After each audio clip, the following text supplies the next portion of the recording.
Welcome back, everybody, to another episode of the Cousin Connection Podcast. Hey. As you can see, there are more of us today.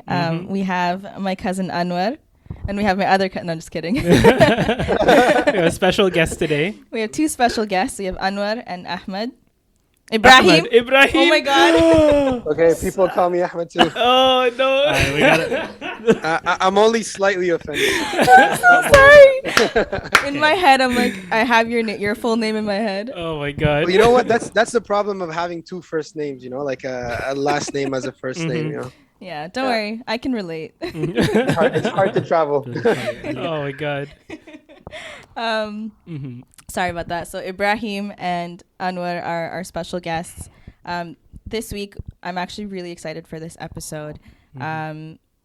I put out a post a couple weeks ago on Instagram to see if any of our male followers wanted to join to give their input on a specific topic. So this week, we're going to be covering men's mental health, specifically in people of color and in the Islamic community, because it's such a taboo topic that not that many people, like, mental health in general is already taboo as it is, but especially within the men, I feel like, we're trying to create a safe space for y'all. So we wanted to do this episode, and I'm so happy that we have the two guys here today to kind of weigh in on some of the topics that we brought up. So as always, we already have a list of things that we wanted to cover, and the guys will weigh in and kind of share their perspective. So I hope you guys enjoy this episode. Yeah, so let's get started.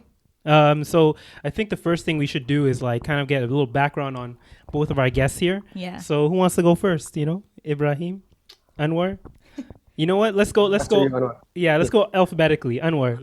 So give us a little background. Also, give us maybe an idea of why you volunteered yourself for this, that kind of thing. Yeah, that's good. So like Sarah said, I'm her cousin. Kind of cousins with Amir, but grew up together. We basically grew up together, so we're all cousins. I'm the link. But basically, I saw Sarah's post, and I think mental health is not discussed enough in general, but definitely amongst Muslims and men of color, people of color in general. So to kind of shed some light on that would be an interesting conversation. Definitely. And Ibrahim, let's get a little background on you there. I know that you might have not have explicitly volunteered, but we were volunteered by some family members, alhamdulillah. And it's good that you were good to be on board with it. So just let us know a little bit about yourself. For sure.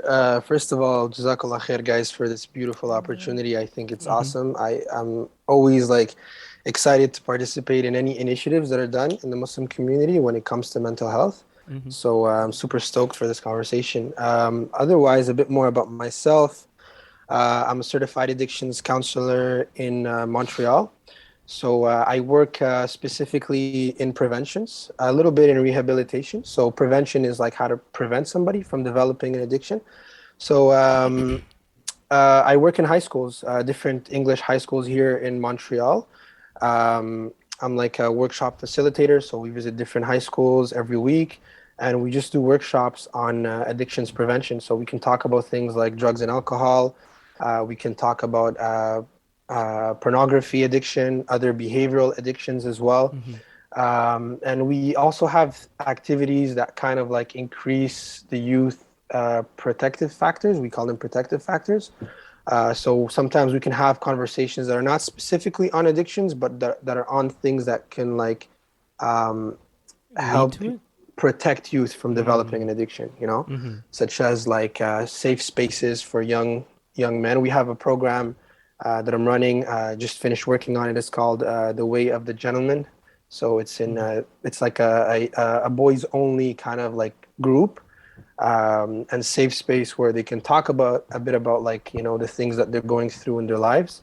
And sometimes, of course, that touches on addictions as well, that's a bit more about the work that I do in mental health and specifically in addictions prevention. That's really cool. Yeah, it's really good. That's a lot more than even I expected. I know. Like, I know you kind of gave us a gist through emailing and stuff, but that's really, like, that's impressive, mashallah. That's really cool. Thank you. Yeah, so, I mean, you know, we have a lot to kind of cover today. So, I don't know if you guys have seen that show on Netflix called 20-somethings. 20-something? No. I haven't gotten to that. I haven't watched it, no. So it's sort of like, have you ever heard of the show The Real World on MTV? Yeah. Where they have like a bunch of strangers, they like put them in a house and they're expected to basically live with a bunch of strangers, and it's sort of supposed to be like an experience. You're finding yourself. They're usually, you know, early 20s, mid 20s. So this is sort of like the same sort of concept, but I guess through Netflix. And each person, they all, you know, they had like a guy's house and a girl's house, but they were right next to each other. And each individual on the show, they were going through their own, I guess, their own journey. And one of the girls, I actually like really resonated with her because she was talking about how, not that I don't relate to this part in particular, but she comes from a really strict household where they pretty much she had no freedom. And so this was her first time being out on her own, and she wanted to experience that little bit of independence, which is like related to what we were talking about last week in our episode. And they lived in this house for about 3 months, and by the end of it, she decided that she was going to move out of her parents' house and stay in the city that where the show was filmed. And so, you know, her biggest thing, or the biggest lesson that she learned was she finally left her comfort zone, and in being uncomfortable, that became her new comfort zone. Like she really thrived in this whole new environment of being on her own without her parents, having to find a job, making new friends. And so, you know, that was something that I wanted to bring up in relation to last week's episode. I don't know why I didn't bring it up last week. That's all good. Figured I would just bring it up now just to talk about it. Yeah. So if you haven't seen that show, you guys should check it out because it's really good. But I related to that character. But there are there were guys that were going through a lot, and they learned how to, they I don't know, maybe it's just something about like being away from your parents and just being with a whole bunch of people that are similar to your age, that you're going through the same sort of experience that brings out certain emotions.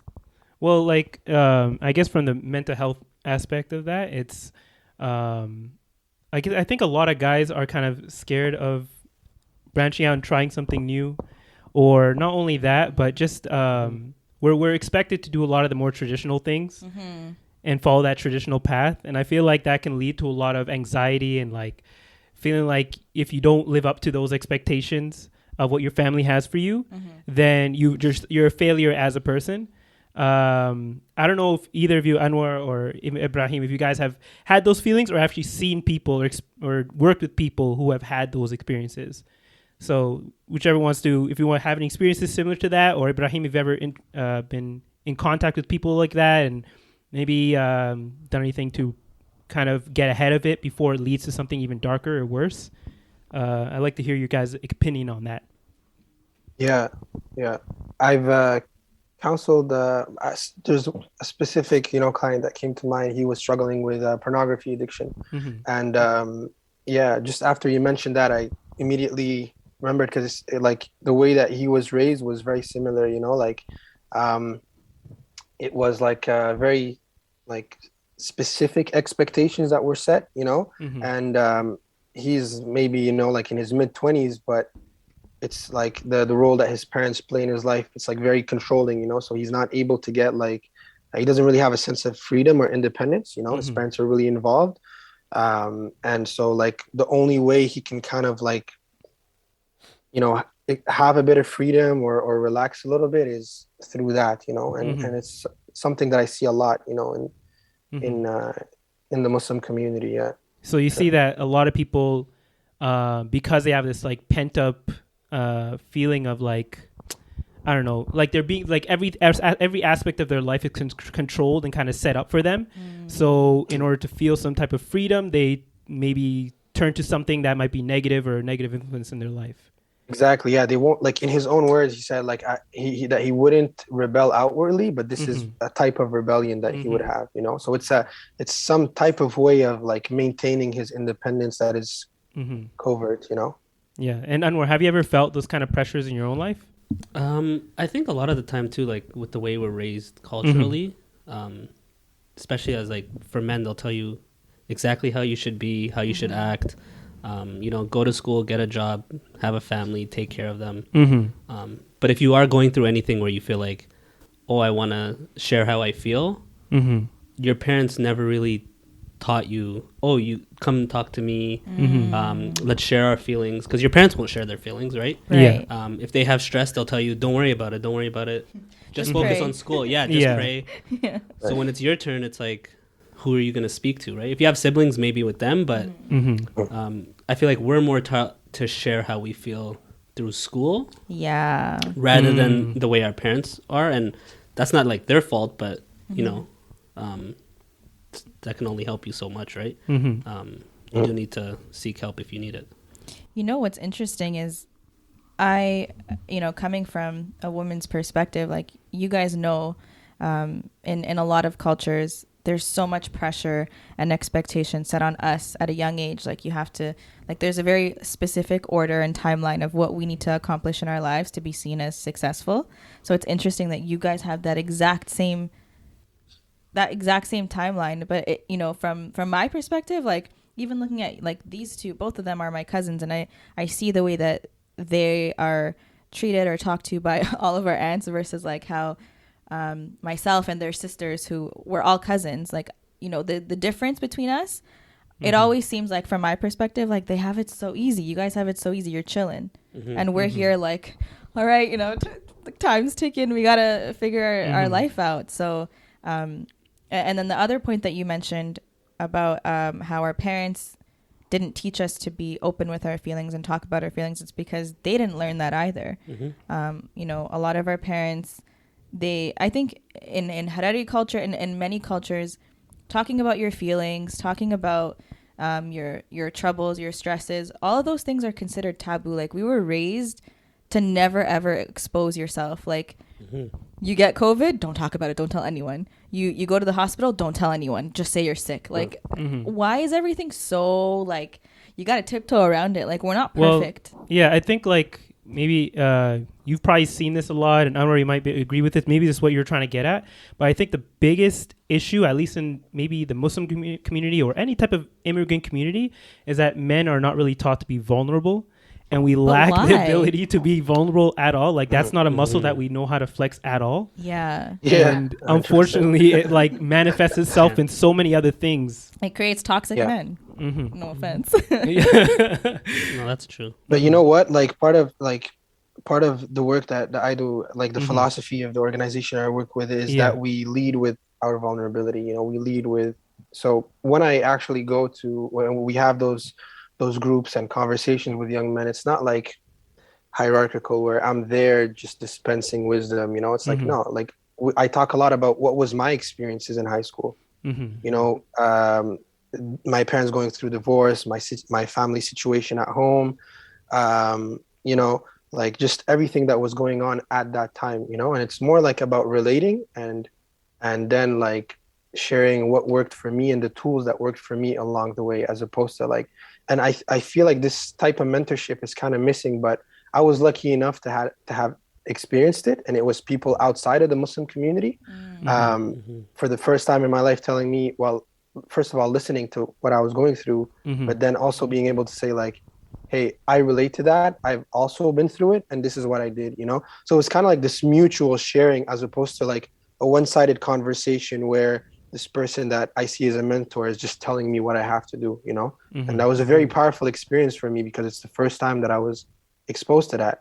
And I was exposed to that with people who were outside of the Muslim community, you know? So I feel that's one thing that that lacks sometimes, you know, is for sure being able to express vulnerability and reframing it, that it's actually something that requires courage, you know?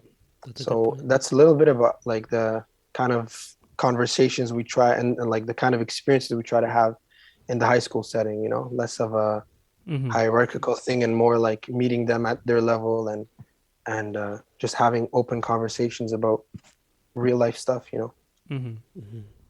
That's interesting. Like, how would you, you know, as three guys here, you know, and let's say if you take one thing from this conversation, it's that you want to be that person of support for maybe your group of friends. How would you go about having that conversation? Because you can't just be like, hey man, like, how are you feeling today? Everyone's gonna look at you like, what's wrong with you? They're not gonna tell you like, you know, this is what happened and I'm feeling sad, let's talk about our feelings. It's not that easy for you guys. So how would you kind of break that ice? Break the ice essentially amongst your friends, your cousins, whoever it is that you're trying to have this conversation with. And then how do you also get that in return? Like, because I'm sure all of us are human beings. We all go through different things. You might have an off day, you know what I mean? And if you're not talking to me about it and you want to talk to one of your guy friends, like how do you go about having that type of conversation? Like, I'm really interested to see how you would navigate that. That's a good point, because I think it depends on how close you are with them too. Because you'll have friends where it's like they're your friends that you have fun with strictly, and then you have the friend where, oh, like me and you can talk. Like, I can tell you how I feel. Yeah, you'll give me proper feedback, vice versa. But for me personally, I think I always started that conversation first. Yeah, you're good at that actually. Yeah, where it's like if something is actually on my mind, like I have to tell you. Yeah, like if you did something that bothered me, you'll know. We'll have a conversation. Yeah. And then once the conversation's done, like I'm fine. And then by doing that, I would hope, oh, like if you're mad at me, just tell me. Let's talk. Because if you hold it in, I'm still sleeping 8 hours. You're no, but it's true, because it's like I will be the first one to break the ice so that you know you can do the same with me. So you go about it by inviting that person to say, hey, like I'm willing to speak. Like I want to talk to you. Like let's create that open space between us. Yeah, like I do that with my siblings, my friends. Like if something bothers me, I'll sit for a little bit and then say, oh, hey, by the way, I didn't like so and so. Was that something that you always were able to do, or is this something you've trained yourself to be? I think I like the last 5 years or so was like when I focused on it. But before I was young, so I was like, oh, if I'm mad, I'm just gonna if I'm upset, I'm just gonna hold it. But yeah, and what made you change that? Like what was your catalyst to like be like, you know, I'm gonna change and be more open, more vulnerable, or whatever? You just feel like so much heaviness, I think, holding things in. And I feel like a lot of the time people, well, for me personally, it's like there's like a cry for help, but you don't want to say anything. You're just hoping somebody notices it. And then it's like, nobody's going to notice if you don't say anything, especially because you're going to put on a smile at the end of the day. So why not just open up? And if, like, what's the worst that can happen, right? Oh, that just hit me. Damn. And Ibrahim, like, how do you reach out? Because I'm assuming that maybe a lot more Muslim men will come up to you, because I feel like it's harder for them to go up to someone they don't know or that's not part of their community. But since you're a brother, they might feel more open to you. Or maybe they might feel less open to you, but I feel like it's more of the former that I mentioned. So like, how do you break that ice with them? How do you let them know that they're able to come to you if they have any issues like this? I just tell them, like I was invited in one of the halaqas here in Montreal to give a workshop on for teenagers on pornography addiction. And I just tell them, you know, like that I understand that it can be very difficult to talk about those things, you know, and that sometimes we have an understanding that we think is religious, but is not really founded in religion, you know, that you have to like cover your sin. But when it comes to addiction, it's beyond just a sin, you know, like you're talking about something medical here, you know, like it's a legitimate, you know, like a problem that you can't, you know, like kind of break the confidentiality. So I just tell them, like, after my workshops and stuff, that they can come and talk to me, that it's confidential, that it's going to stay between us. And I acknowledge that it's something difficult to do, you know. So most of the time that works, and it works in high schools also, surprisingly, is stick around after a workshop and we'll have a couple of students that'll come up and say, like, hey, my mom is an alcoholic, you know, or I have trouble stopping weed or stuff like that, you know. So what I'm surprised to find more and more is like how so many people want to talk about what they're going through, but they're just afraid. So they just need an invitation. So kind of like what you were saying, Anwar, it's like, you know, sometimes it's just that small invitation, and they're able to. They're looking for opportunities like that. It's not often that someone comes in a high school and for example, and tells them like, hey, you can talk to me about the real stuff. So. I have a question for you, because I know that a lot of people will say, oh, my therapist has a therapist. Like when you are someone who often invites other people to kind of unload on you, right? And they talk about issues that they're going through. Depending on the type of person that you are, if you're more of an empath, you kind of take like you have to really create that boundary so that you're not taking too much of someone else's emotions onto yourself. How do you I guess create that boundary? Like, do you have someone that you go to? I know that might be a personal question, but like, how do you balance all of that, because I can only imagine that you're doing this with several people, right? So eventually it's going to take a toll on you. Yeah. Most of the time it doesn't. I would say maybe like 85% of the time, it's not going to really toll on me a lot. And alhamdulillah, I think that's a gift from Allah, that's, that I'm able to do my job and I'm not like constantly traumatized from the stuff that I hear. But every now and then, especially, I would say the things that hit me the most sometimes, it's when it's like a teenager that tells me things that are happening in their home lives, but just the culture of the organization that I work with, I can just, debrief with my coworkers, and I get to share with them in situations where I get triggered or when I feel like it's really heavy on me, so there's people around me, coworkers that I feel really connected to that I can just talk about, Oh, that's really good. if I feel myself in a situation like that. Yeah. Okay, good. That's good. And what about you, Amir? Because you didn't answer that question. What was the question? The original question of, if in your group of friends, like with the guys, like do you feel like you... The weird thing is that like, I'm the type, I'm not really as open to like Muslim friends. Oh. But I'm more open to like my high school friends who happen to not be Muslim and that kind of thing, because I think it's because like it takes out that aspect of feeling like judgment from like the religious aspect. You know what I mean? Yeah. Interesting. So like I don't know why I'm more open to my non-Muslim friends than I am to my actual Muslim friends, because like there's always a religious aspect that I'm thinking about. I'm like, I don't want them to have any of those preconceived notions. You doing? Yeah, but like so I'd rather and also it's because in high school, like that's when I was younger, that's when developing. So those are the people I was already speaking to. Yeah. So it kind of just kept going after that. So if I ever did need to like unload something, I'll just speak to them. Oh. Yeah, so I don't know. That was something I was actually going to ask earlier. Like, do you feel like you're more open to like non-Muslim friends than you are to Muslim friends, because there's not a lot of that like Islamic baggage or the judgment that might come from it, right? That's a good point.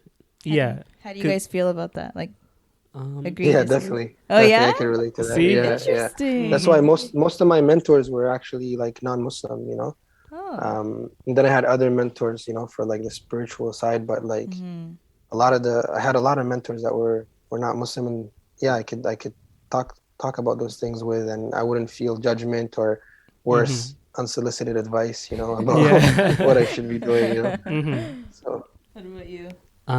Well, for me, like my friend that I would like normally speak to happens to be Muslim, so but I get what Amir's saying. Like, you don't want people to just say, like, you don't know what they'll say, but like you're thinking they'll just tell you go pray or go do dua. Make dua. That's exactly what I was thinking. I was like even worse, like they'll just be like, why are you upset? Like, you have a house, like you have food, you live with exactly. You have your parents. There's people in worse situations. Yeah, so that exactly. Well, the main thing there was like someone, because of course you can always you can go pray and you can like make more dua and stuff, but like it's like, how is this not working? I mean, just to kind of like give a quick, not disclaimer, but praying, listening to Quran, making dua, they're all really beneficial things, and sometimes they really do help. Like it really does calm your heart, your mind. But sometimes the mental health issues that you're experiencing are bigger than just that, Sometimes you don't have control over it. So you do need to seek professional help outside of the spiritual side. But I find it very interesting that you guys all are like but more comfortable going to non-Muslim friends. I feel like it's the total opposite for me. Really?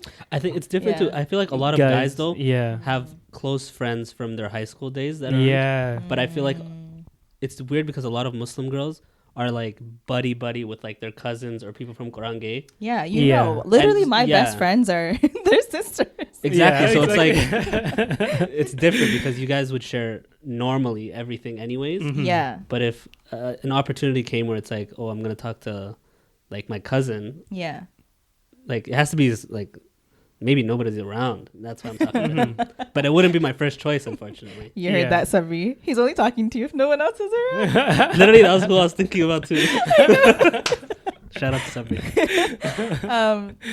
Yeah, no, you know what? It's interesting because personally, like I find it's easier to talk to someone who has had a similar upbringing, like, you know what I mean? And my cousins are just that. Like we were raised together.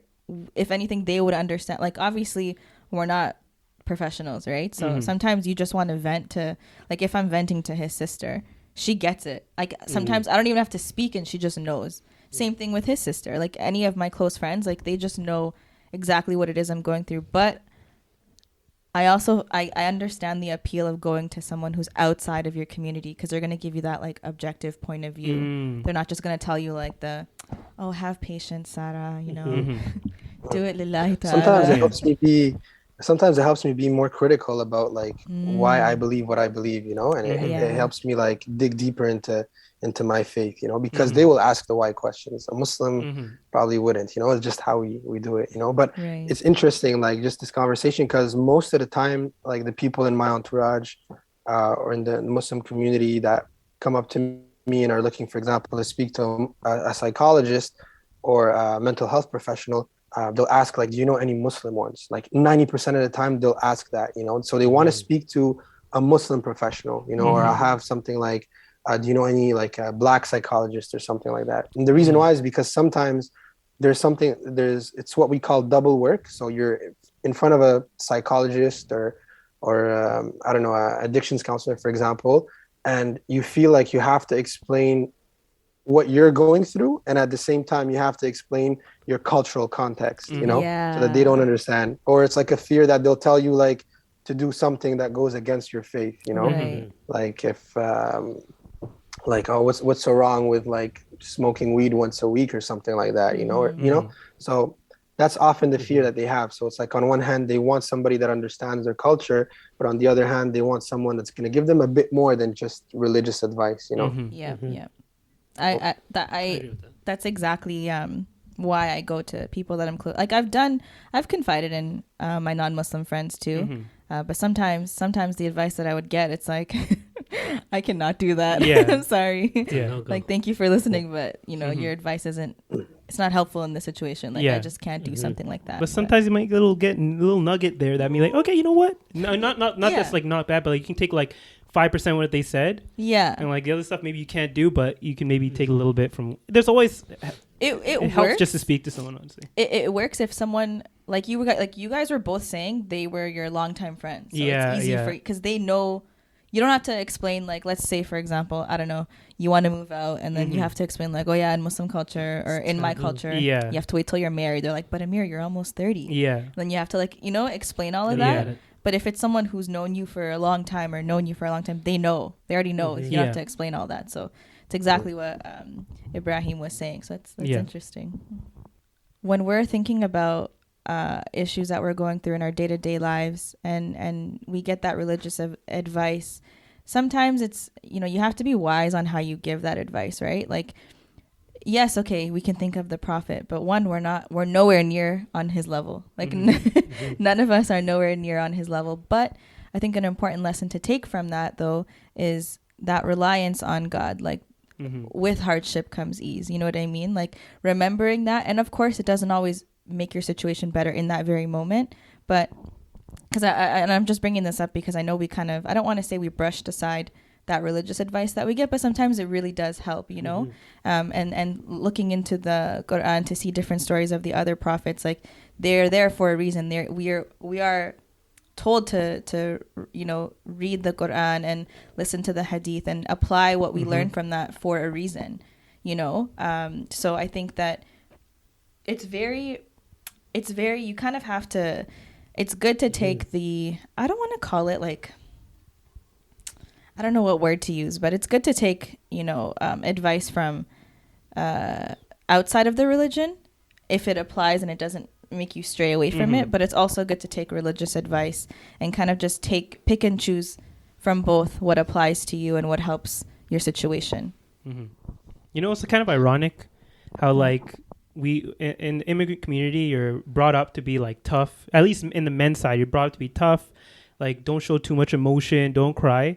But then a lot of the stories we hear about the prophets and the companions and everyone is that they're always like in fear. They're always crying out of fear for their nation, or just had anxiety for different reasons. Like all the stories are them expressing emotion and being vulnerable.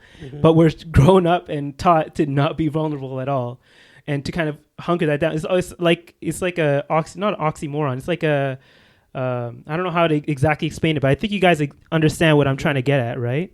I think that's definitely a cultural thing. A cultural thing? Yeah, not showing emotions. Because if you think about it too, like your parents won't show emotions, especially your dad. Right? Your dad won't show emotions. And then you're raised to think the same. And it's true. Every time if you say something, your parents will say, just go do rakat. And, Yeah. You'll be fine. That's true. So. Okay, so. That's an interesting point. I know. Let's go back to my points here. Unless you guys have something to add to that. But. Oh, no, I'm good here. Yeah. That's good. Yeah, I feel like sometimes there's also a stereotype of like, especially for black men, that it's like the stereotype of hypermasculinity, like that specifically a black man has to be like, this macho, very stoic guy, that like, that goes fundamentally against like any type of displaying of affection or vulnerability, So I feel that contributes to it too. And actually, I'm sure you've probably seen a lot of the people that you've worked with come up with those types of feelings where they felt like they had to suppress all their feelings their whole life. And unfortunately, it manifests itself in other ways. So do you see, maybe for both of you guys, do you have any like preventative measures that we can take, in earlier life? We can kind of start to address the issue before it even becomes an issue, if that makes sense. Because you want to get to those men that are coming to you, want to get them, or at least the next generation, before they reach that level of the people that you're working with, right? So I don't know if you have any workshops that are preventative measures that you take to kind of get ahead of the situation, or if you have any ideas for what can be done. That's a big question. I don't know. I think just having the conversations is important. And I think now like the responsibility is on people in our generation to make sure that when we have kids, if we can teach them from a young age, like, how are you really feeling? Then that's something that they'll be comfortable with, and hopefully they can pass that on. And then that cycle will stop. Because I think this is more so, I think not even like a Muslim thing where they don't talk about their feelings, but just like an immigrant thing. Like North America, you're taught talk about your feelings. You have a counselor at school, right? If you're not doing your work, they'll be like, what's going on at home? But your parents don't really, like, when was the last time your parents asked you, how are you really feeling with everything in your life? If you're stressed from school, from work, they'll just tell you the story of when they came to Canada and they had way less than you. And, they'll tell you about their journey coming here, and then you're just there like, damn, I really have it good. And then it's just like, oh, you can't talk to your parents. So hopefully people can use their resources and start those conversations with their friends so that the cycle can kind of slow down. And Ibrahim? We have a very simple exercise we do. We just draw a stick man on the board in class, and we ask the boys like, where do you feel stress? And then we just put like marks wherever they feel it. So at first we want to get them to have the self-awareness to be able to check in with themselves on how they're feeling. And it's not just talking about feelings for the sake of talking about feelings. There's practical like benefits to that. Like if he is aware of how he's feeling, okay, then he can first of all, he needs the awareness before he's able to communicate how he's feeling to other people. And so then we have other workshops on communication. We use a lot of principles from NVC, nonviolent communication. So, and how sometimes we can miscommunicate in a conflict, so we touch on those things, so I think just exposing them as young as possible to that and dispelling myths about what masculinity is, because it's so confusing right now. We live in different times, traditional roles are no longer like the norms as much as they were before. Conflicting messages from society, from video games, from movies, from parents, from schools. So all of that, can cause a lot of confusion, so we try to dispel some myths and just give them the space to talk about it, It's very informal, very chill, we don't sit them down and tell them, hey, talk to us about your feelings, It's how is your situation like at home? Do you get along with your parents? Do you how what's your experience like in school? I talk about my experiences, and so a lot of times, that sets the tone for a conversation. And that's what I've noticed in the men's group as well, that I facilitated in Montreal. Muslim men have support groups for addictions, and a lot of times, the people who are kind of like leading those groups talk about their own experiences, so it completely flips and sets a tone of authenticity because they're leading with that, so yeah. Okay, yeah, see, so it's definitely we should probably reach out to see if there's any workshops like that. Yeah, do you guys offer like online online support, especially now with COVID, and because you're in another city, like if anyone in Toronto or outside of Toronto, I think that's such a great resource to have, like a support group for Muslim men, because it's so like not necessarily unheard of, but it's just very uncommon. So yeah, I mean, if you have any online resources, or you guys have, we'll definitely take whatever information you have and add it to our description. We'll share it with you guys. Inshallah, for definitely. Sure. I can share it with you guys, absolutely. I have a question for you guys. I think that right now we've seen this shift, especially on social media, for those of you who are on it, TikTok more specifically, where there are a lot of people who work in mental health, like therapists, counselors, any sort of specialist, that they now have shifted to Instagram, to TikTok, even YouTube, but more so like Instagram and TikTok, because the videos are shorter and you can capture someone's attention a lot quicker. What are your thoughts on people sharing their tips and tricks online? Because I know, and some of them, I feel like the more responsible ones, they will give a disclaimer to say, my videos are not meant to be a form of therapy. Like, they're here to kind of have like a quick tip, but it's not like, don't rely on my page as your healing TikTok your therapist, healing basically. TikTok therapist. Yeah, like, what are your thoughts on them? Do you ever watch their videos, either of you? Yeah. I actually don't get. I don't get. Oh, really? I don't get it on my page too much. Yeah, okay, too clearly it's just me. Don't worry, no. Are you okay, Sarah? Oh, you get them too? Yeah. It's messed up when the algorithm knows, you exactly. need that Exactly. It's always when you're going through, like, I was just talking about this with my friends. They're like, whenever it was a meme that I saw, it's like, whenever a girl gets mad, she can find a meme in 3 sequends, because your page just knows you're mad, and it'll have like a quote right there first thing when you open Instagram, and you repost it. Yeah. But like, what are your thoughts as someone who actually works in that field, to see people online? Like, is that something that you've ever considered doing? Are you against it, for it? What do you think? Yeah, it's something that I have considered doing. But my problem is, like, I think people's perception of the work that we do is sometimes not really accurate, Like, I'll have people tell me, oh, you're a counselor? Yeah, okay. Addictions counseling? Okay. So say I have an addiction. Go ahead. Tell me how to overcome it. I'm like, whoa. Like, first of all, if I'm meeting a person who has an addiction, like 90% of the time that I'm like having with them, I'm listening and I'm asking open-ended questions, I'm trying to understand their world, their relationship. I'm talking about things maybe that they might not see as like having a link with addiction, So it's not like you learn a script and you learn a couple of things. It's like everything is tailored and every person's situation is different, you know, and it's about understanding more, you know. And it's like you build a plan with the person, you know, so it's a very collaborative relationship.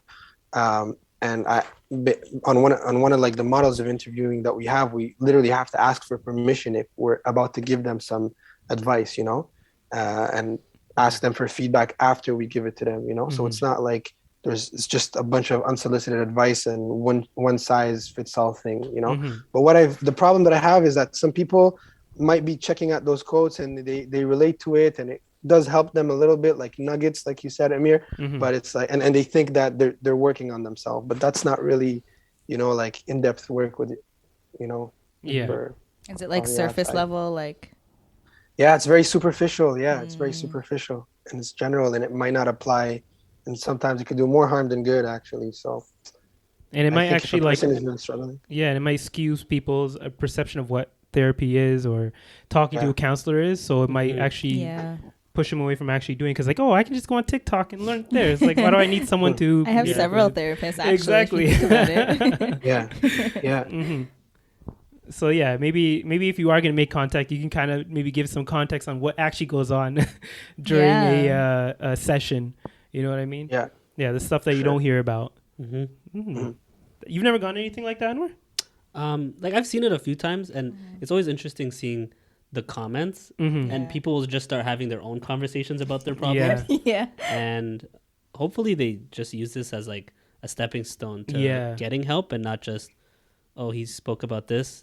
This man said these are 5 ways to fix depression. Let me try that, and that's it, right? But yeah, making a top 5 list on how to cure depression is no, but you see stuff like that. Well, they'll say, you know, set a time for when you sleep, exercise, eat well. And it's like, how about like talking about how you feel and getting to the root of the issue? But yeah, I can definitely see that. And oh no, go ahead. Sorry, I'm good. Go. You're good. Okay, I was actually gonna bring up DP's. DP? Yeah, I don't know what his real, I think that's his Instagram. His Instagram name. Okay, I don't know if you know about DP. Do you know about DP? Yeah, I saw the link that you sent me. Actually, I read his post. Yeah. Oh, okay, yeah. Okay. Oh, you sent him the. Yeah. Good job, Sarah. Good job. I did my homework. I didn't even know we sent it out. Shows you how much I know. I don't know if you were able to see his Instagram post, but I read it and I was like, whoa, like that was a lot. Yeah, it was a lot because we should give context for exactly what it was, right? Yeah, I mean, maybe I think I took a screenshot of it, so maybe we can include it in the background. Yeah. But if you search up his Instagram, for everyone who's listening and watching, I'm pretty sure the post is still up. But to summarize, essentially his post was pretty much saying, you know, and this is just a trigger warning for anyone who's listening, just in case. But he kind of just wrote his last note, essentially. And some of the points he brought up was, you know, you might know me as someone who's always happy, and so this may come as a shock or very unexpected to a lot of people in his life. But when I read that post, I instantly screenshotted it and sent it to you, and I was like, oh my God, like, have you seen this? I think it's very important, and this is why I asked you both that question earlier, where if you're that one person in your group of friends or in your family where people always come to you and they always ask you for advice, like, are you okay? Like, do you have that person that you can go to? Because usually, and it's not always the case, but a lot of people I find that are going through something, they always seem the happiest, and like they're just like chilling, and they're always the most supportive, and they know how to be there for other people, but they conceal their own issues because maybe they don't have someone to talk to, or they just don't know how to go about it. And it's you know, how do you guys feel about that? Like, what are your thoughts on? And I'm sure, you know, Ibrahim, you read the post, so I want to hear what you think. And I'm not sure if you saw it, but I'll pull it up for you if you want to read it real quick. No, I saw it. Oh, you did? Oh, okay. Yeah. And you too. Like, Amir, what do you think about that too? Who wants to go first on that? Yeah, one? Who wants to go first? I'll go second. Okay, I was here. gonna say I'll go So second. my thing is like I've actually seen this happen multiple times now. Yeah. There's actually a podcast I listened to called The Brilliant Idiots. It has like Charlemagne and Andrew Schultz and everything. And Charlemagne had a friend who same situation, super friendly person, the person that everyone goes to, super positive, and just one day just out and gone. And it came to a surprise to everyone. No one was expected it. Yeah. But I think it's like the people that are going through the most and like maybe don't want to show it, they try and mask it the hardest. Like so because no one asks the person who's always happy or always like positive. They don't ask them questions. It's like, oh no, they're good. Why would I ask them if they're okay? Because they're always positive, right?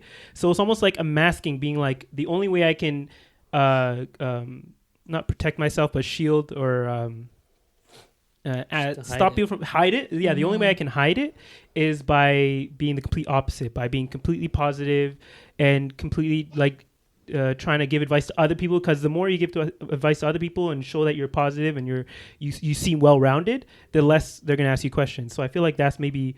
Sometimes it's a distraction too, though, because like you're distracted from your own issues by helping other people. Yeah, you don't have time to think about what you're going through until. They always say like, it's usually when you're alone, when you're about to go to sleep, like you're in your bed or, or sometimes it's like something as simple and mundane as you driving to work. Like these thoughts creep up on you when you, sometimes when you least expect it. But, so I think those people, I'm saying those people, anyone who's going through this, even myself, I'm not even going to lie, like it's easier to distract yourself by helping other people with whatever they're going through. And I think there's that whole line where they say like, the brighter you shine, like the more you burn of yourself or something like that. So essentially they're giving out so much, or I'm not saying that this is what his case was, but a lot of people, they give so much of themselves to everyone that they don't leave much for themselves. They end up burning themselves out. I don't know if that's kind of related to this, but it's something else to think about. So yeah, number two is you can go your insight. Yeah. We call it codependency, Sometimes it can be known as codependency, where it's like and even people who work in I have the word in French, I can't find it in English. Anyways, like work in like context of working with other people and helping other people, they can fall into that trap. It's like you're so much focused on others that like your own cup is being drained out and you don't even realize it. So yeah, for sure, definitely something I've seen too. And I guess if I could bring it back to my own personal experience, for me, it was the opposite, actually. Like when I was going through depression, I was really like stuck inside of my own self, and I was living in like my own head, just kind of like stuck inside myself. And like one thing that I discovered could help me with that through the help of my mentors is to get out of myself by being more of service, So for me, the relationship was different. My baseline wasn't that I was helping other people. My baseline was that I was kind of stuck in myself and I needed the other person to kind of like help me get out of myself, So for me, it was kind of like the opposite effect. You need to receive the energy. Exactly. Yeah. Okay. Yeah. I think that post was pretty heavy, and I like as soon as I saw how long it was, I was like, okay, look, this is gonna be something serious. So I'm always like, go to the comments first. Yeah. And everyone is trying to tell him like, we love you, talk to us, I'm here for you, all this stuff. But it's like, sometimes you're late, right? You don't get people at their like when they actually need it, and maybe it's that he maybe didn't open up. And it's true what Amir said. People who always seem like really happy, not usually, but sometimes have kind something of like trying to hide. Something dark going on, right? Yeah. So it's just, I don't know. It's tough to say because you can't just go up to someone who you think is happy and say, what's really going on? Yeah. Right? And you just gonna have to hope. But why not? Why not? Why can't we do that, I mean, no, like you can ask, but if they're actually fine and they say, why are you asking? You could obviously say like, I care about you. Just want to make sure everything's good. But I think you have to like read between the lines. Like you have to, you kind of just have to know. Like if you can see, if you in your group of friends, if you have that one person that like, everyone goes to, like just check in on them. And I'm not saying like pry or like do FBI work, but you know, we're all human beings. Not everyone's going to be happy 365 days a year, you know? And I think if you create that open and comfortable environment for all of your friends and not just for yourself, you not necessarily could potentially save someone, but you know, you may be bringing relief to this person without you even realizing it. Yeah. I think like the silver lining, if there is one, to this whole DP post is that it opens other people's eyes to that fact that there might be someone in their life that is in a similar situation that they hasn't been a thought to ask them how they're doing or what they're going through, right? So it made me reflect. I was like, oh my God, do I need to check on my friends? Like, yeah, exactly, right? So it might just make people more open to being just asking questions, even if they think everything is good, right? Yeah. So I don't know what the final situation was of the DP story. I don't even want to know if I want to know what happened, because everybody in the comments were still acting like he might be out there somewhere, but I don't know. And it was kind of left open-ended in a way. Like it was there's no conclusion. Yeah, he was like, all right, peace out. There's no like article that I looked up afterwards being like, he did. He took his life. Yeah. Oh shoot. Yeah. His sister like posted it on I think Instagram and stuff after that. Yeah, I didn't want to know. Now I'm sad. What really shocked me was like how casual he sounded in the post, you know? It's like he was like comfortable really, with his decision. Sorry, say again? It was almost like he made peace, like he was comfortable with, like he already, because you know, if you're on the fence and you're like, I'm gonna do it, I don't know, I'm gonna do it, like I don't think the way he wrote it, it was like confident in his decision. Yeah, like he was just like, all right, you know, this is my time, this is what's like meant for me, this is what I'm gonna do. Yeah, just letting you guys know. And it's almost like he I feel, and I would like to hope that in his post alone he taught a lot of people a very important lesson. And you know, for anyone who has read that post and it resonated with them, I hope that positive changes come out of that. But yeah, like you're right, his tone and the way that he wrote it, I was like, oh wow, like yeah, that's the scary thing, you know, is that women statistically will have more suicide attempts. Men will have more, like less attempts, but they'll be more successful in their attempts, you know. So there's more, you know. So yeah, it was just very like he had made his mind up, you know, like you were saying. It's like it wasn't even open, because I've heard a lot of people talk about suicidal ideation, you know, but I've never kind of seen a post or something like that was like already like determined that, you know, like this is his final decision, you know. So that was kind of sad to see, actually. Yeah, I know. I read it and I was just like kind of imagining like, what would someone have to go through to reach that point, like to say in their mind, like to make that decision, like this is it. Well, it sounded, just from reading it, it sounded like someone who was in his head a lot. Like you can tell that it was something that like it starts with a small thought and just started increasing to the point where it was like almost you couldn't avoid it. You couldn't I'm really bad with my words today. You couldn't ignore it anymore. Like it just took over every thought of his mind. Yeah. And he felt like it was the only way out. Yeah, it's like a different level of hopelessness, like where you really don't find any other solution. And I'm not gonna lie to you, when I was reading that, the first thought that came to my mind was like, Alhamdulillah for Islam. Because those times where you're in a really dark place where you think like there's no way out, that silver lining is always remembering God, like always, for me personally. And that's why I was like, when I read it, I was so shook and I had goosebumps. But it makes me sad that, you know, he wasn't able to find that solution.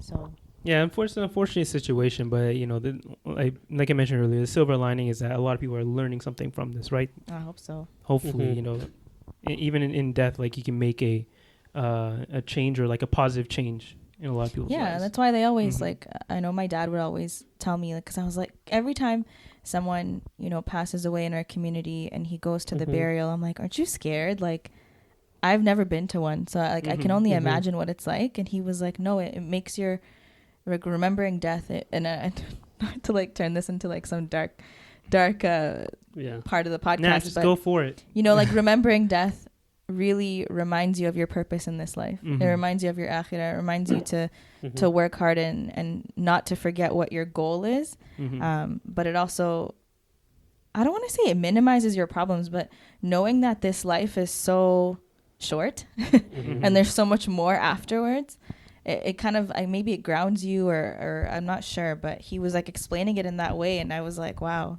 you guys are, I mean, I don't want to say lucky, but I guess to have that opportunity, whereas we don't go to the grave ever. So I've seen some women there sometimes. Yeah, I know. I'm just saying I've never been. Oh, okay, yeah. Like really close family, I guess. Yeah, exactly. Inshallah, nothing like that will happen soon where you have to go, right? I thought you were about to be like, inshallah, he can go No. one day. I was about to be like, what? No. Complete opposite. No. It's a tough line. I know, right? And then the last point that I personally just wanted to bring up was, and I think we kind of already talked about this, but I wanted to kind of touch on emotional intelligence because I feel like it's so underrated.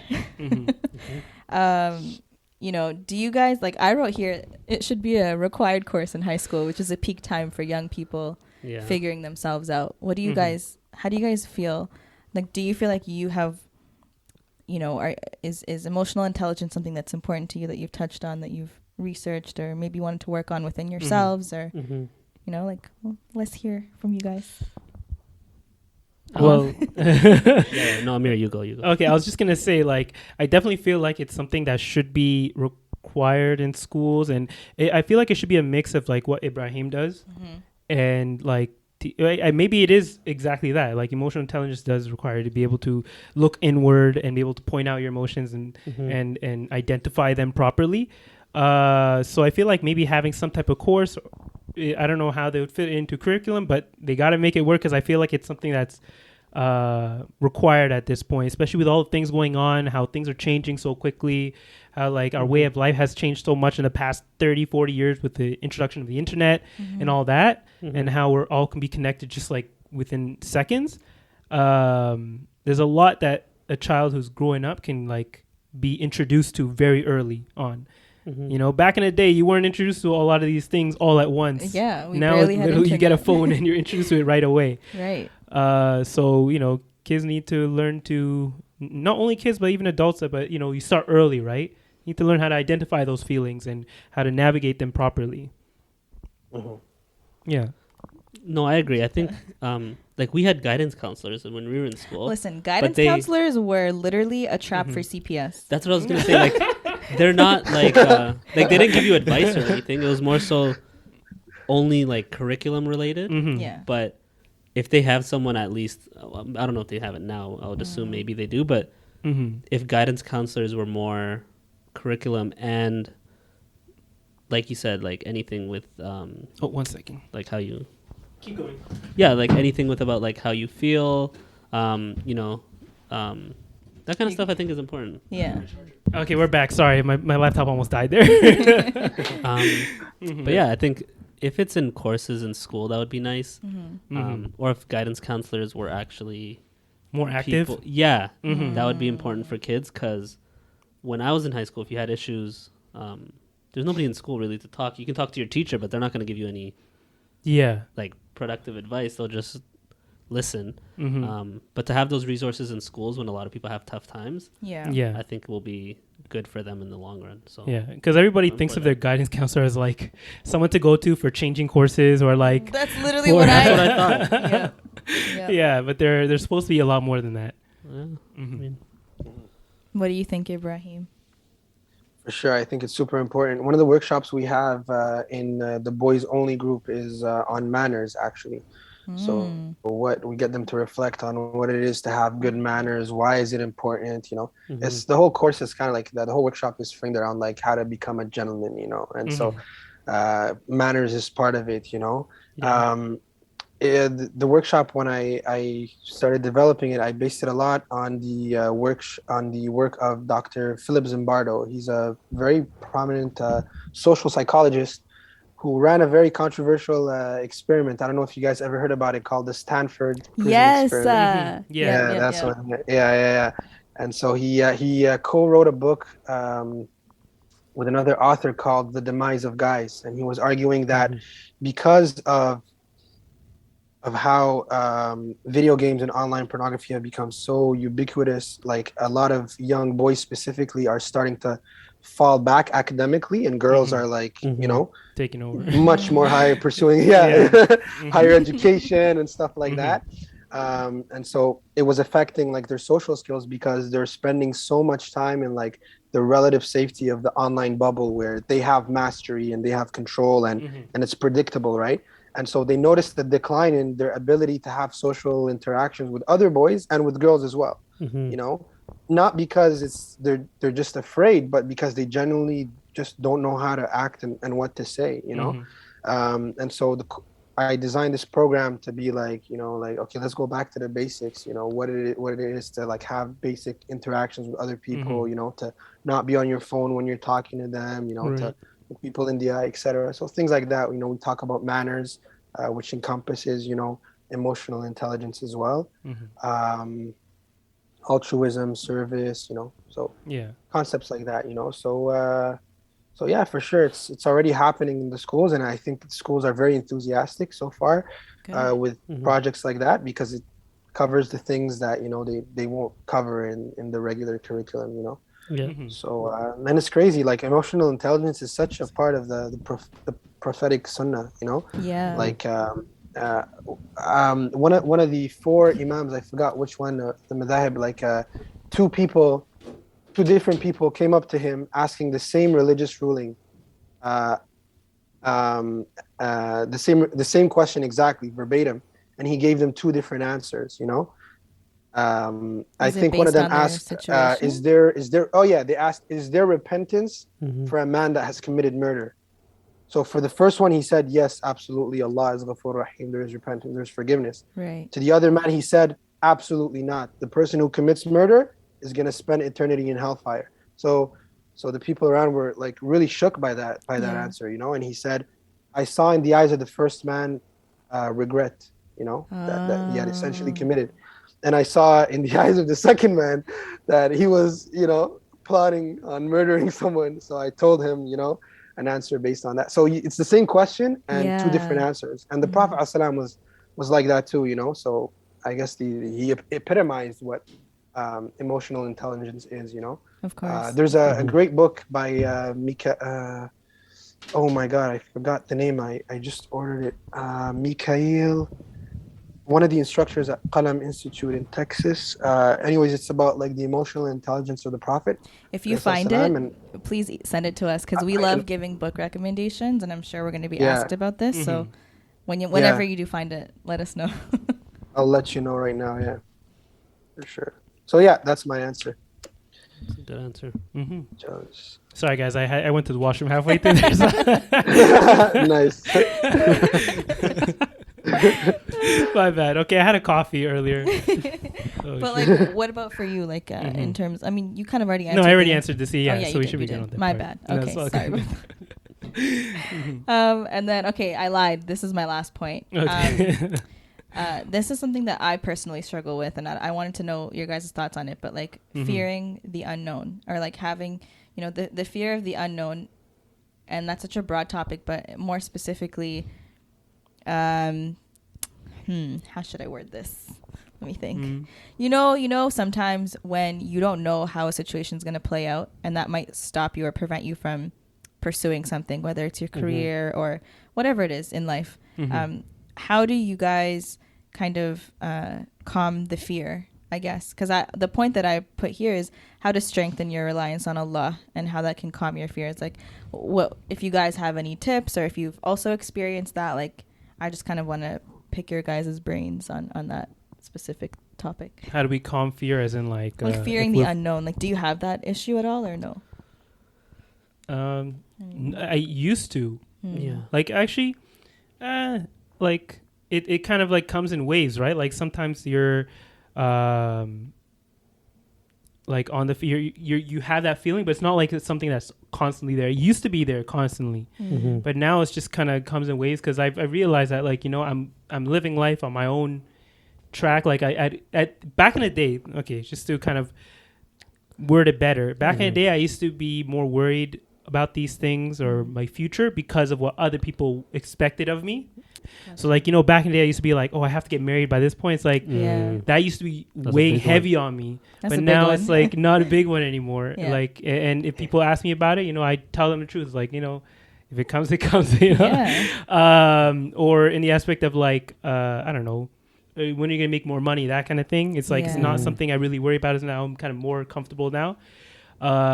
Just in general, like I just stopped taking in as much as what they were expecting from me, if that makes sense.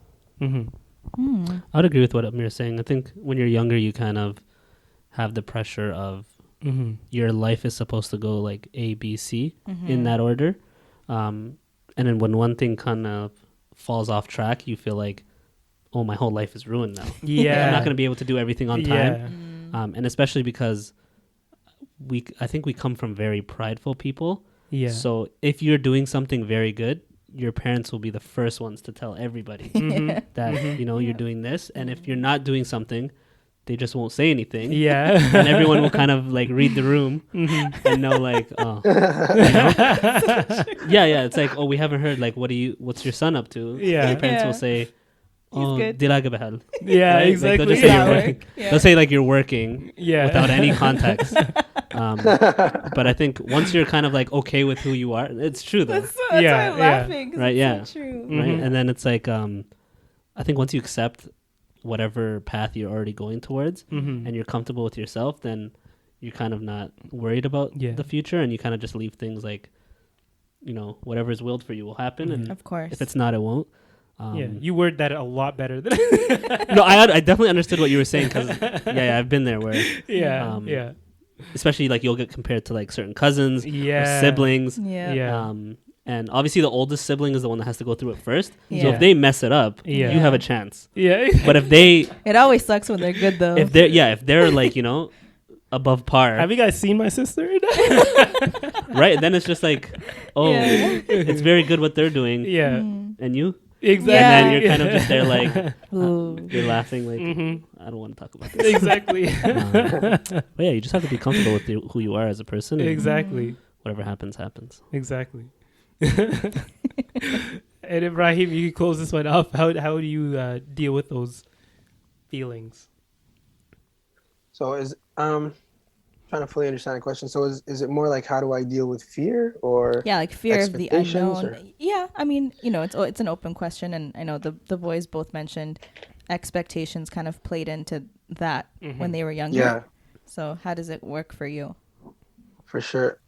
So for me, the expectations I felt weren't really like from external sources. Like I didn't feel like a lot of pressure from my family to take a specific path. It was very self-imposed. I always had really high standards for myself, and I used to kind of pride myself with that, but then now I see it very differently, is that sometimes I push too much and I don't recognize, efforts and achievements. So for me, like, I would have never thought that I would get into counseling or like study something like addictions counseling. I just knew two things, like growing up in a home where like financial resources were limited, I just wanted to make sure that when I was an adult, I wouldn't struggle with that, So that really motivated, like I always say two things that kind of motivated me in school. It was like that desire to like be well off financially when I'm an adult, and also a desire to kind of like, I always felt like I had to prove myself, When I was younger, I struggled a lot with my self-worth.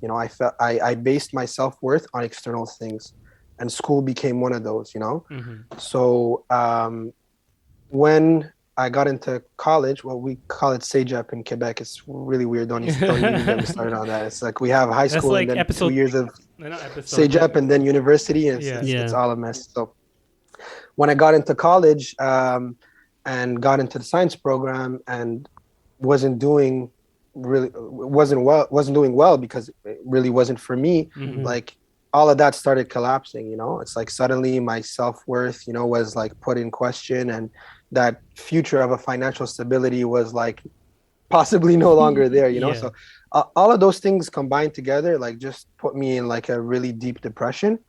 But it's crazy how Allah's wisdom is, because it's like it's almost like his plan was that like for me to go through that because there was things that I had to learn, and Mm-hmm. you know, through that process that eventually got me to like Where you are decide now. to study counseling, which I'm super excited, you know. So Mm-hmm.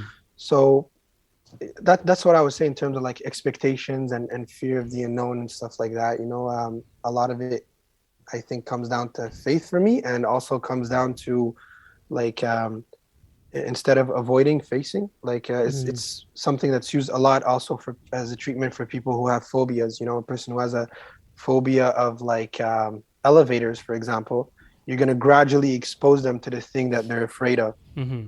and as they gradually get exposed to it, the fear slowly starts to, you know, Yeah. lessen. So just things that I've studied that I'm able to apply more in my context, that help me more overcome anxiety, because my like struggling anxiety today is nothing like it was just 2 years ago or 3 years ago, you know. Mm-hmm. Yeah. So that's one thing I've learned when it comes to overcoming fear, is just to kind of lean more into it, you know. Mm-hmm. It's still as scary, but at least you know, it's like the process of gradually leaning more into it kind of like takes that away. So Yeah. Interesting. Okay. so that's, Yeah. It's a good point. Okay. So, yeah, I think like it's interesting because we have like two different points or two different aspects of how we can feel expectations, right? Either self-imposed or imposed Yeah. by others, right? Mm-hmm. But as long as it leads to us both learning something from it and kind of like growing, Exactly. it's good. Mm-hmm. Okay, I'm all out of points from what I've written, but I mean, so far this conversation has been good. I don't know if you guys have questions that you want to bring to the discussion or to us, or anything that you'd like to add. You know, now's your chance to do so. Or forever hold your Yeah. peace. well, my question to you guys is, what kind of services would you like to see offered for the Muslim, like for example from mosques or in the Muslim community, that to serve the needs of, you know, Muslims when it comes to their own mental health?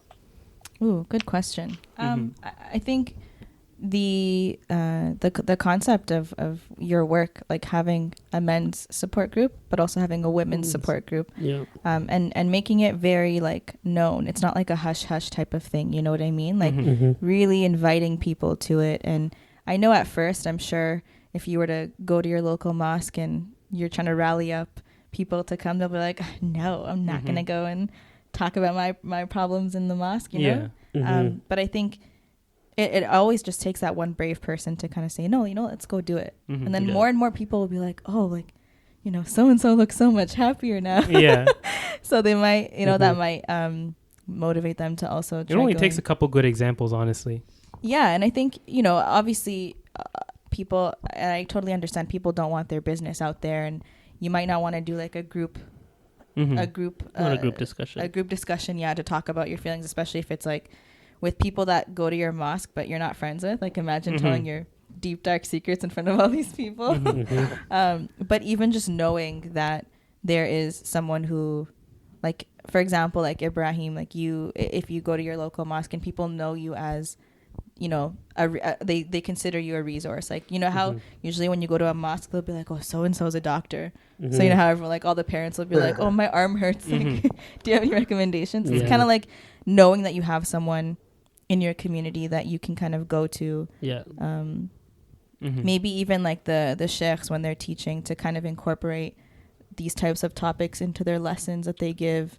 And then for the younger ones, like the people who are still in middle school or high school, for us who are older, they kind of look up to us as role models in a sense, you know what I mean? And we've always been told growing up in our mosque that we have to act a certain way because people, the younger ones, look up to us. And so kind of, I guess, maybe creating that type of relationship with them, whether you're a teacher or if you're just someone who volunteers often, to create that relationship so that if they do need to come to you for something, like to say, hey, you know, I had someone who asked me last week, like, hey, I'm thinking of applying to university. Like, can I talk to you about it? I was like, of course. I haven't done that in a long time, but sure. Like, let's talk, you know? So maybe something like that, just making it known. Yeah, there's someone in the community they can reach out to.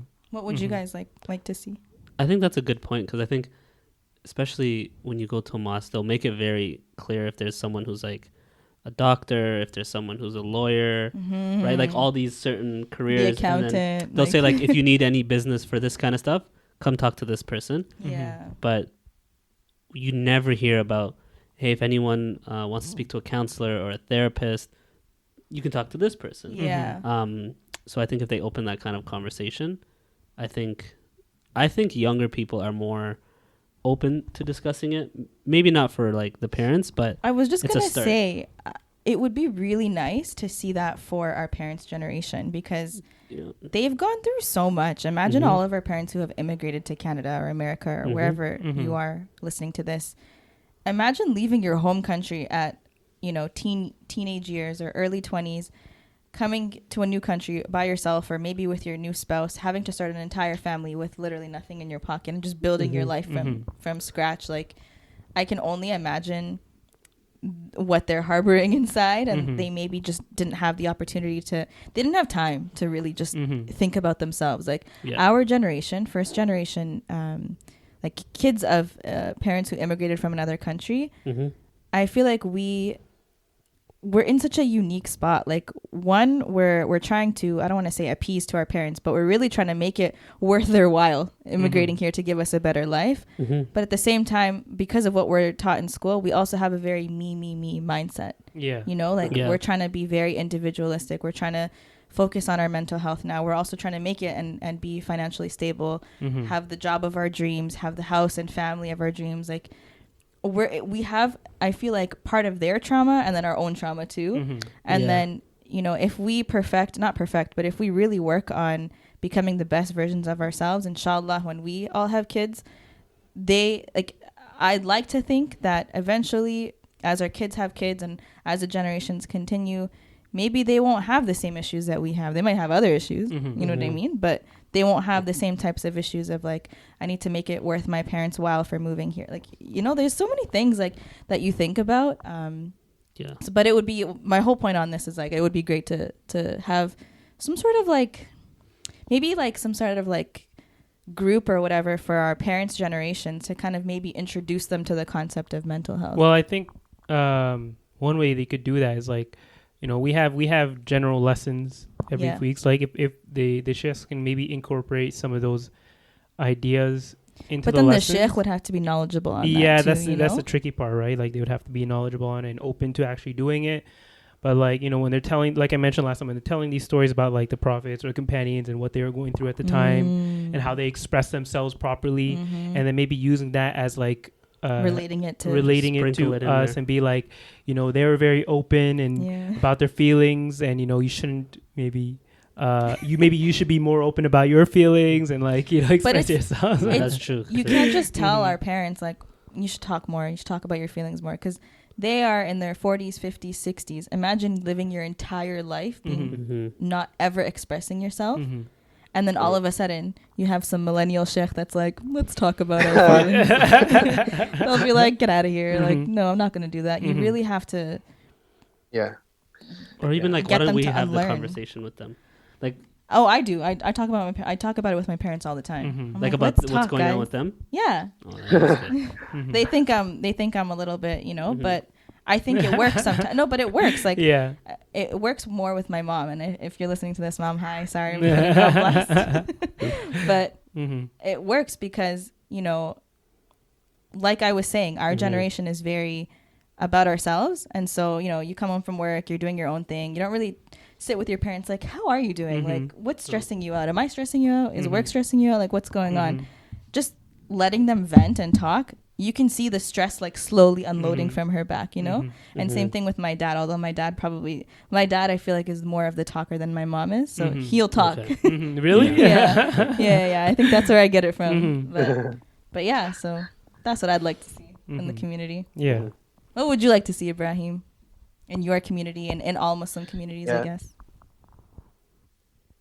I like to see, I guess, more open-mindedness from the mosques themselves. I used to have posters, in the youth section in one of the mosques, and it was for support groups for like different types of, so if you struggled with weed, or like whatever, just with, contact numbers, that people can reach out and stuff like that, know that they're not alone. And I came in one of the weeks and I saw that like one of the somebody in there like removed all of them, because they somehow found that it was like, I don't know, offensive or inappropriate or something like that, So that was kind of disappointing. And like, just, I guess, here in Montreal, sometimes I feel like, mosques don't have that much open-mindedness, or just like to give us the space to serve the community how we think, Right. For the resources that are lacking, So that's one thing I wish to see, inshallah. But slowly, more and more, it's happening. Yeah. So I'm still optimistic. But one community I've always admired a lot is Toronto, actually. Oh, really? Okay.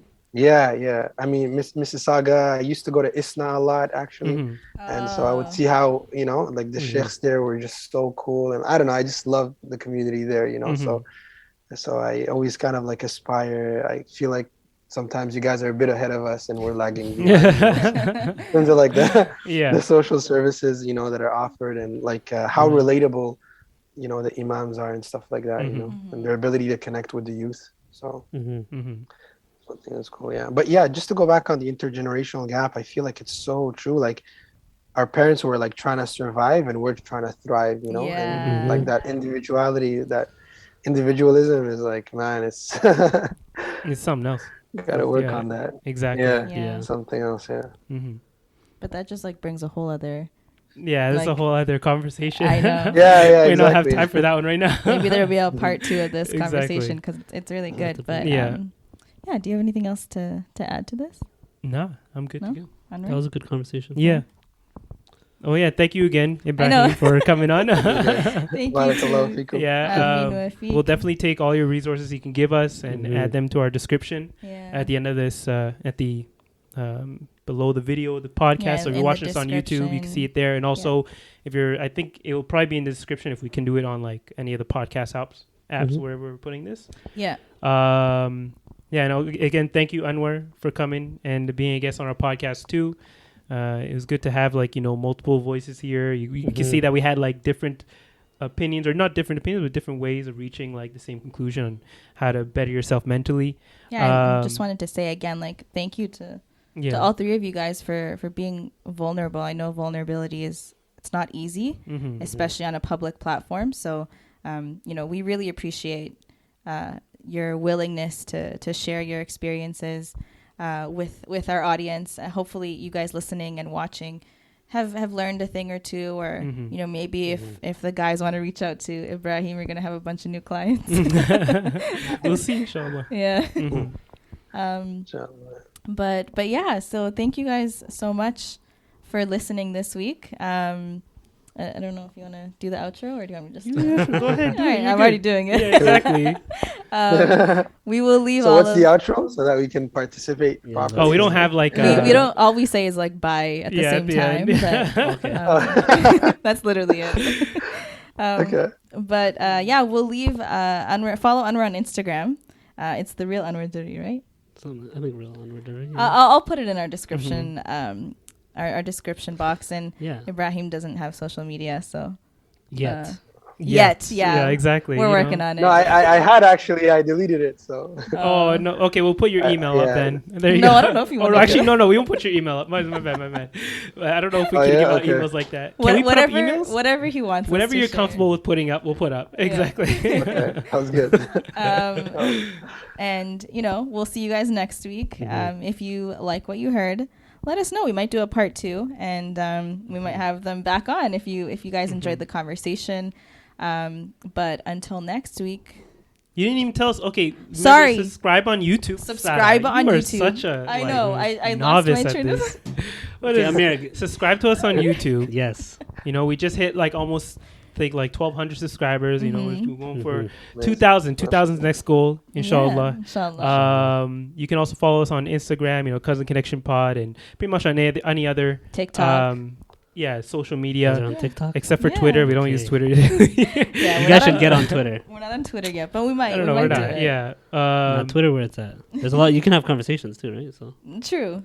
I don't know. I've never used Twitter, honestly. First of all, Amir's not a big social media person. No. And I find it overwhelming to try and like. She's a host and social media manager.